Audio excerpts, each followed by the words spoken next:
రాయలసీమ ప్రాంతాల్లో రైతులకు సాగునీరు అందించడంలో ప్రభుత్వాలు విఫలమవుతున్నాయని అనంతపురం జిల్లా సిపిఐ జిల్లా కార్యదర్శి జాఫర్ అన్నారు. గుమ్మగట్ట మండలం పీటీపీ గ్రామ సమీపంలో ఉన్న భైరవం తిప్ప ప్రాజెక్టును సిపిఐ నాయకులు పరిశీలించారు. దశాబ్దాలుగా రైతులకు సాగునీరు అందించడంలో ఫెయిల్ అయ్యారని మండిపడ్డారు.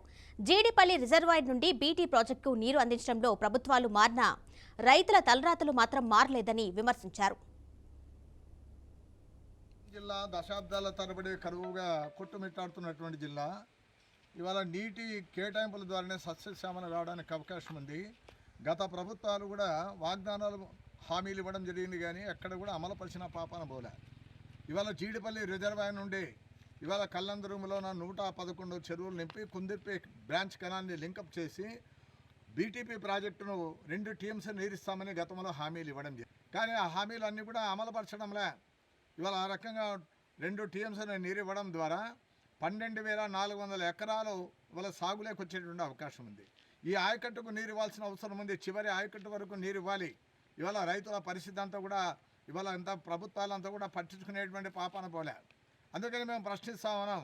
ఇవాళ ఇక్కడంతా కూడా గుమ్మగట్ట ప్రాంతానికి వచ్చినాము కాబట్టి మండలానికి ఇవాళ బీటీపీ ప్రాజెక్టును అంతా కూడా సిపిఐ బృందం ఇక్కడ పరిశీలిస్తూ ఉన్నాం. ఇప్పటికైనా యుద్ధ ప్రాతిపదికన చర్యలు తీసుకోవాలి. ఇవాళ కాలు శ్రీనివాసులు గారు ఎమ్మెల్యే రాయదుర్గం, అదేవిధంగా కళ్యాణదుర్గం ఇవాళ ఎమ్మెల్యే ఆయన కూడా సురేంద్ర బాబు గారు, వారు కూడా అంతా కూడా ప్రభుత్వం దృష్టికి తీసుకొని పోయారు ఈ మధ్యకాలంలో. కానీ వెంటనే ప్రాజెక్టును పూర్తి చేసి రైతు